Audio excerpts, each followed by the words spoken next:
Hi అమ్మా, welcome back to Sayamma kitchen. అందరూ బాగున్నారా? నేను కూడా బాగున్నాను. ఈవేళ మంచి రెసిపీతో, మీ అందరికి ఇష్టమయ్యే రెసిపీతో మీ ముందుకు వచ్చాను. ఏంటంటే మనం పాలకాయలు చేసుకుంటాం, జిల్లేడికాయలు చేసుకుంటాం మన ఆంధ్ర స్టైల్లో. అదే కేరళలో అయితే ఇడియాప్పం అంటారు దాన్ని. అమ్మా, మనం ఏ రీతిలో కావాలో ఆ రీతిలో చేసుకుంటాం. ఇది చక్కగా సేమియా ఇది ఉంటుంది కదా, దాంతో చక్కగా ఏ చూపిస్తాను రండి. ఓకేనమ్మా, ఈ ప్రాసెస్ మీకు చూపిస్తున్నాను. ఇప్పుడు మనం స్టవ్ ఆన్ చేసుకుందామమ్మా. మనం అందులో చేసుకుని స్టఫ్ చూపిస్తున్నాను ఇప్పుడు మీకు ప్రజెంటు. అమ్మ, ఒక్క కొబ్బరికాయ కొట్టుకున్నాను రా, ఇది కొబ్బరి కూరు. దాంట్లోకి పావు కేజీ మీద ఒక 50 గ్రాములు అంటే 300 గ్రాములు బెల్లం వేసుకున్నానమ్మా. ఇది ఒక కొబ్బరి వేసేసుకుంటున్నాను. ఇది మనం కొబ్బరిలో తయారు చేసుకోవాలి, అందులో పెట్టుకుంటాకి. ఇది ఇలా మగ్గుతూ ఉంటుంది, మీకు చెప్తాను. తర్వాత వచ్చమ్మా 1/2 లీటర్ పాలు, 1/2 లీటర్ నీళ్ళు, ఈ లీటర్ అన్నమాట. ఓకేనమ్మా. 1/2 కిలో వరిపిండి అమ్మ. ఇంట్లో ఆడించుకున్నది ఉన్నా పర్లేదు, చక్కగా జల్లించుకోండి. మీరు షాపులో తెచ్చుకున్నా పర్లేదు. 1/2 కిలో అమ్మ, లీటర్ పాలు, 1/2 కిలో పిండి. మనకి సౌరుసు కొంచెం సాల్ట్ వేసుకోవాలి ఇందులోను. మన పాల ముంజులకి ఎలా ఒక్క పెట్టుకుంటామో అలా ఒక్క పెట్టుకోవాలి. ఇప్పుడు నేను పాలు పోసుకుంటున్నాను.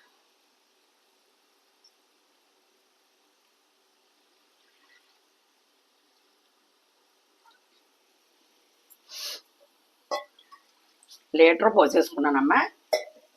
ఇవి చక్కగా మరుగుతాయి. ఇదిగో అందులో కొంచెం యాలక్కాయ పౌడర్ వేసుకుందాం. అది ఓన్లీ పాకం రావక్కల్లా, ఆ బెల్లం కరిగితే సరిపోద్దన్నమాట. ఇది కూడా చాలా బాగుంటుందిరా, మనం సింపుల్గా చేసుకునేది. ఓకేనమ్మా, ఇదిగో బెల్లం కరిగిపోయింది. ఒక్క నిమిషం దగ్గరికి వస్తే సిమ్లో పెట్టుకున్నాను. ఇదిగో పాలు మరుగుతున్నాయి. ఓకేనమ్మా, ఇదిగో కొబ్బరి నూజు మనకు రెడీ అయిపోయింది. ఫ్యాన్ గాల్లో పెట్టుకుని వస్తాను, అంతట్లో పాలు మరుగుతున్నాయి.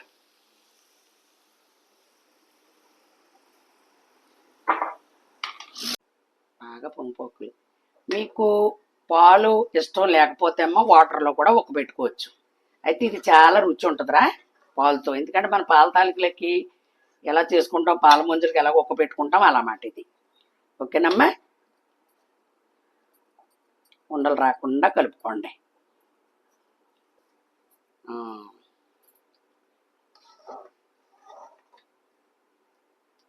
పొడిపిండేనమ్మా.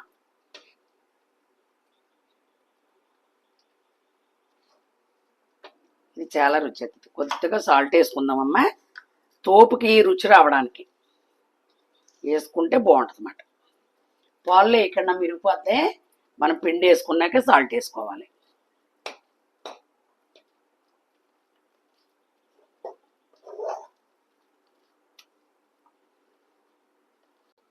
ఇందులోనే 1 స్పూన్ నెయ్యి వేసుకోండి అమ్మా. రుచి చాలా రుచిగా ఉంటుందిరా.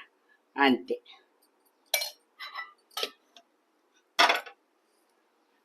మగ్గిపోయింది.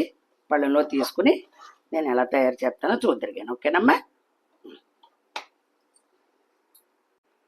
మనం చక్కగా ఇలా చేసుకోవడానికమ్మా. ఇదిగో మనం అందులో పెట్టుకుని స్టఫ్ కొబ్బరి కూరి ఇదిగో ఇలా పెట్టుకున్నాను.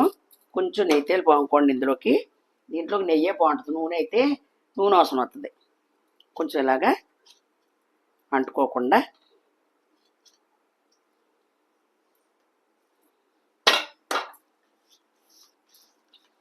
ఇదిగో లీటర్ నీళ్ళు పోసుకున్నానమ్మా. ఇలాగ ఆవిరి మీద ఉడకాలి కాబట్టి ఇది నేను మెస్ పెట్టుకున్నాను. మీకేమైనా ఇడ్లీ పాత్రలో గట్ట పెట్టుకునే అవకాశాలు ఉంటే అలా కూడా పెట్టుకోవచ్చు. ఓకేనమ్మా, ఇదిగో చక్కగా ఉండలు లేకుండా కలిపింది అక్క. పాలు మలాన్ని ఇంత అందంగా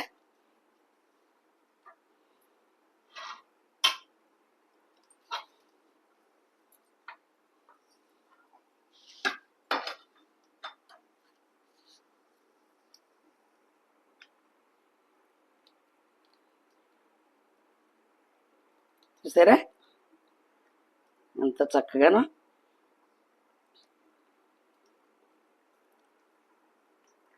అంతే. ఇప్పుడు దీనిపైన మనం కొబ్బరి కూర పెట్టుకుంటాం.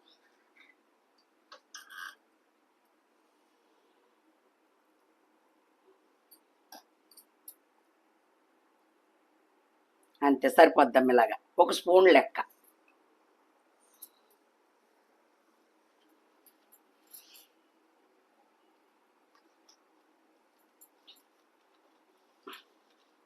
అంతేరా, గజ్జికాయలాగా ఇలా పెట్టుకోవాలి మనం.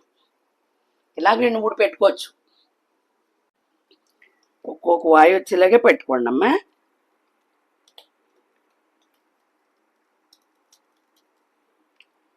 కొంచెం గట్టిగానే ఉంటుంది, అయినా పర్లేదు. ఓకేనమ్మా, అది అంతే.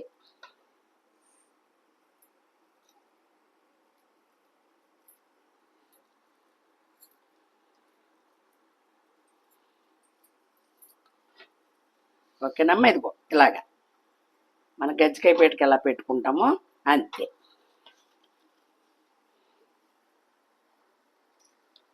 ఓకేనమ్మా, ఇంకో 2 పడతాయి నాకు, అంతే.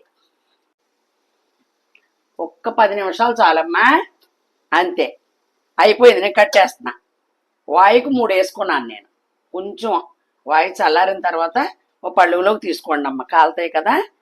అది వాయి తీసానమ్మా, ప్యాన్ గాల్లో పెట్టాను. ఎంత చల్లారితే అంత బాగుంటాయిరా.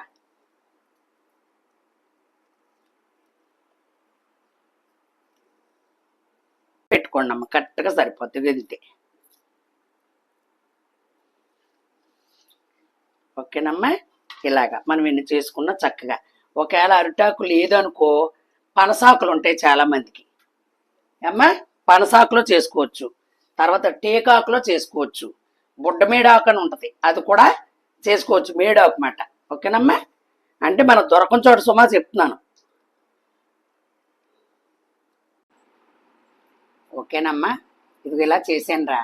ఎందుకంటే ప్రతి దానికి ఓ మనసులో టాలెంట్ ఉంటా ఉంటుందిరా. చక్కగా ఎవరికి ఇచ్చేది వాళ్ళకే ఇస్తాడు భగవంతుడు. ఏమ్మా, కూరలని లేకపోతే ఫ్రూట్స్ అని ఏ మోడల్గా అన్నీ చేస్తూ ఉంటారు. నాకు వచ్చిందే మీకు చక్కగా చూపిస్తున్నాను. మీరు అందంగా చూడాలి, మరి మంచి లైక్లు కొట్టాలి.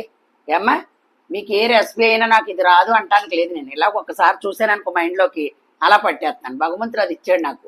అది ఇవ్వబట్టే యూట్యూబ్ పెట్టాను నేను. అమ్మా, చక్కగా మీరు చూడండి, అందంగా లైక్లు కొట్టండి. మీరు చేసేది ఏముండదు, లైక్లే కదరా మేము దగ్గర నుంచి ఆశించేది మేము. ఏమ్మా, మైండ్ కూడా పీస్ఫుల్గా ఉంటుందని చెప్పి చక్కగా ఇలా పెట్టుకున్నాను నేను. ఇంట్లో మనం ఎలాగో వండుకుంటాం, ఎలాగ తింటాం, ప్రతిరోజు పొయ్యి దగ్గరే కదా ఉండాలి మనం. అది మాట. నాకు వచ్చిందే ఈ వంట పని. ఏదో నాకు వచ్చిన 4 మాటలు అంతే. మరి ఇదిగోలా చూడండి, ఇది మీకు ఎందుకంటే అట్టకు కూడా ఐడియా రావడానికి ఇది ఇలాగ ఉంచాను. ఇది ఇలాగా ఆషాఢం అని చెప్పాను కదమ్మా. ఇదిగో మా సైడ్ ఇలా పంచిపెట్టుకుంటాం, మా పల్లెటూరులు కదా. ఇప్పుడే మా పాప వచ్చి పంచిపెట్టి వెళ్ళింది. ఇది ఒకసారి, ఇది ఒకళ్ళు పంచిపెట్టారు ఆషాఢంలో ఇల్లంతా. తర్వాత అన్నవరం వెళ్ళి వచ్చారు, వాళ్ళు ప్రసాదం పట్టుకొచ్చారు. ఓకేనమ్మా, మరి చక్కగా ఇలా చేసుకోండి, చూడండి, లైక్లు కొట్టండి. పూర్తిగా మీరు వీడియో చూడాలి, చూసినప్పుడే మాకు ఆనందం. ఎందుకంటే మాకు ప్రేక్షకులు ఎవరు ఉండరు, మీరే, మీ తర్వాతే. ఇది చుట్టాల బంధువులతో ఒకళ్ళతో అయిపోయేది కాదు. మీ అందరూ ఏకమవుతేనే ఓ సంకల్పం. మా యూట్యూబ్ ఛానల్ పెట్టిన వాళ్ళు ఎవరికైనా సరే మీరు సపోర్ట్ ఉంటేనే మేము ఎదరికెళ్ళగలుగుతాం, డిసప్పాయింట్ అవ్వకుండా. ఓకేనమ్మ, ఇలా మాట్లాడతాను అనుకోకుండా అందంగా లైక్లు కొట్టండి బంగారం. ఇంకా ఉత్సాహం వస్తుంది మాకు, ఇంకా ఏదో చేయాలి, మీకు ఏదో చూపించాలనేది ఒకటి ఉంటుంది. అందంగా మంచి రెసిపీతో మీ సాయమ్మ మీ ముందుకు వస్తుంది. Bye bye.